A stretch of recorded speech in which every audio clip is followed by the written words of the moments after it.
now act like people? Can they come in and flood the election with money? That's a great question. Well, the initiative process has always allowed corporate money in Arizona. You may remember a little question that was on the 2008 ballot called payday loan reform. And it was financed by the payday loan industry to the tune of $14 million. And the opponents had $250,000. And the voters overwhelmingly rejected that initiative. So corporate money is allowed in initiatives, not for candidates, prior to that ruling, right? So, yeah, on Prop 204, the corporations come in and spend all they want. But I'll tell you, on the Prop 204 question, I think that corporations would be spending against the repeal, specifically hospitals. Do you think hospitals want Prop 204 to be repealed? No, because then they go from getting a low-level Medicaid payment to no payment, right? Emergency rooms are going to shut down if Prop 204 is repealed. So I think that if Prop 204 does get on the ballot, you will see corporate money, but it'll be against the governor's initiative because it doesn't make economic sense from a private corporation perspective to have that many people kicked off of healthcare. And a number of big corporations in Arizona actually don't want Prop 204 repealed because that's where their employees get healthcare, like Walmart. Do you know that the #1 corporation that has employees on access is Walmart? #1 in the state. Yeah. So they'll probably kick in on that campaign too. Okay, here's the kicker. There's one final thing in the governor's budget that I just think is just incredible. She wants to close the Department of Juvenile Corrections. Yeah, in April. Send them back. And when we met with her 2 weeks ago, today actually, she hadn't yet told any of them. And so the Department of Corrections is a department that cares for about 472 teens who are incarcerated, plus hundreds more who are out on probation. And these teens are kids who have been through the county systems at least 7 times before they get to the state system, right? So this is not your graffiti artist, right? These are kids who have co-occurring disorders, who are addicted, who have been heavily abused, and some of them are sexually violent, right? And so the governor's plan is by April to put these kids back in the county facilities and make the counties take care of them. Now, there are some things about that which may be good. There is a lot of evidence that shows that kids, particularly kids in juvenile delinquency programs, do best when they're close to their families, right? So getting kids back into the community or close to the community is good for them. But putting the kids back into they're close to their community without any money, not as good. Because her plan is to save $70 million by shuttering Department of Juvenile Corrections, taking those 472 very high-need kids and farming them out to the county juvenile jails and not giving the counties any money to take care of them. So, which is really quite interesting because one of the governor's budget people, I said, well, how much does it cost to take care of one of these kids per year? And he said, well, we don't know at the county level because we didn't want to tell the county, we didn't want to ask a bunch of questions because then they'd clue into the fact that we were going to do this. At least he admitted that. I was like, I wish I was tape recording this. And he said, but we do know that it takes about $10,000 a year for the county to house an adult. So we assume it's, I don't know, $4 or $5 grand more a year for the kids.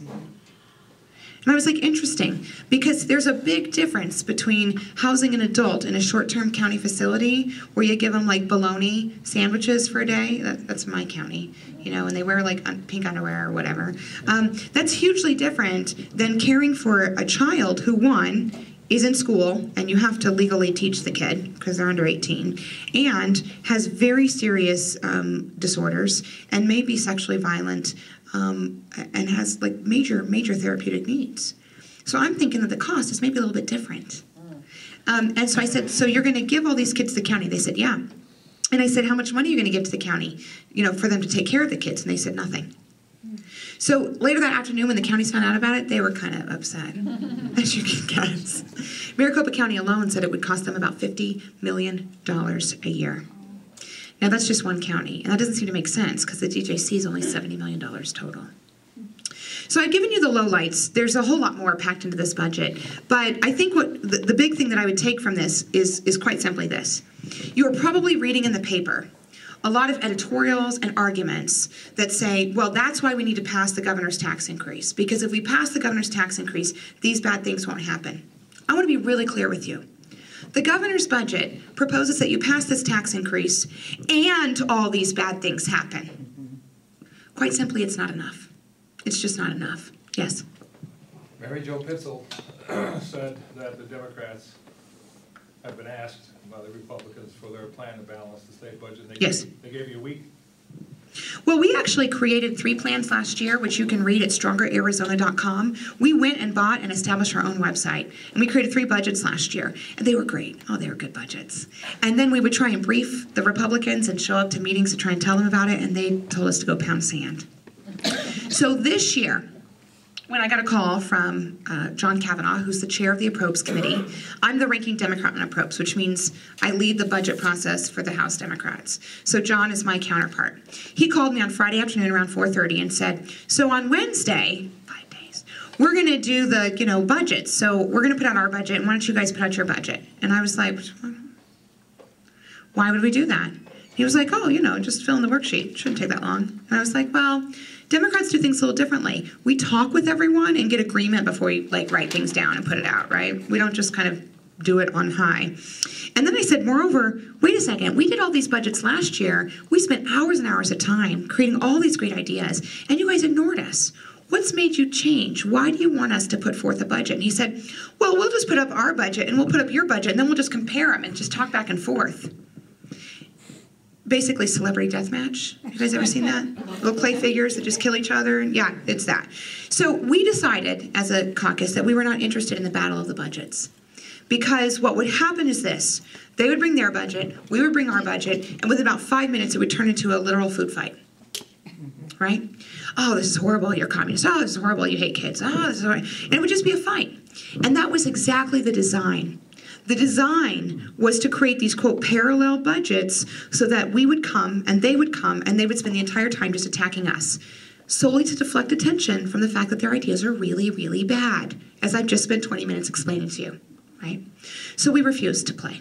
So on Wednesday, I showed up to committee, and I brought 13 pieces of paper, because we have 13 members on the committee. And it was the worksheet that John had given me. He wanted us to fill out. So I brought the worksheet, and then I brought 13 pencils and 13 calculators. And when it was my turn to talk, I handed out the papers and the pencils and the calculators. And I said, rather than do a battle of the budgets where we just yell at each other and this turns into like a stupid fight, why don't we actually work together and just talk about ideas to solve this problem? Because I know that we agree on a number of ideas. And then he yelled for about an hour. So I took my calculators and went home. I presume he will try and do the same circus show next week. But I made it very clear at the end of the meeting, because he said, well, we're just going to stop this week. They didn't even show their budget, because he wouldn't show his budget until we showed our budget. Which... My little brother was like that when he was like in first grade. Remember? Oh, let me see yours. I'll show you mine. I was like, gosh, you guys have some issues. So he got, upset. They wouldn't show their budget or whatever. He said, well, we'll just come back next week and see if you want to do it next week. And I said, I want to be really, really clear, Mr. Chair. When we come back next week, we are not bringing a dueling budget. We are not going to buy into this game to create polarization. And he said, she said, you're bad, you're worse, you're worse, you're worse. We're not doing that. We are not doing that. Instead, what we're going to do is send another letter, this will be number 7, to the governor and to the Republicans asking for 5-party talks, where we all show up with our pencils and our calculators and our smart staff and sit down in a room together to solve it like grown-ups. And that's what we've proposed to do. It hasn't happened, but we've only been asking for 13 months. So, things could change. But we are going to issue another letter on Monday, and we'll see what happens. Yes? How much trouble is the state pension fund in for the retirees of the state? It's actually not too bad, because luckily that's a separate fund. It's not part of the state budget, and we can't steal that money. So you're doing all right. You're doing all right. We have to make a few adjustments this year, but we do that every year. We have to make adjustments just based on the market, but the fund is solvent and should be fine. You know what fund isn't solvent is our unemployment insurance fund. We actually are borrowing money from the federal government because we can't pay our unemployment insurance, which is funny because last year the federal government offered us $150 million for the unemployment insurance fund if we just made these 2 little tiny changes to our state statute, and the deadline was June 30th of 2009, and guess what we didn't do?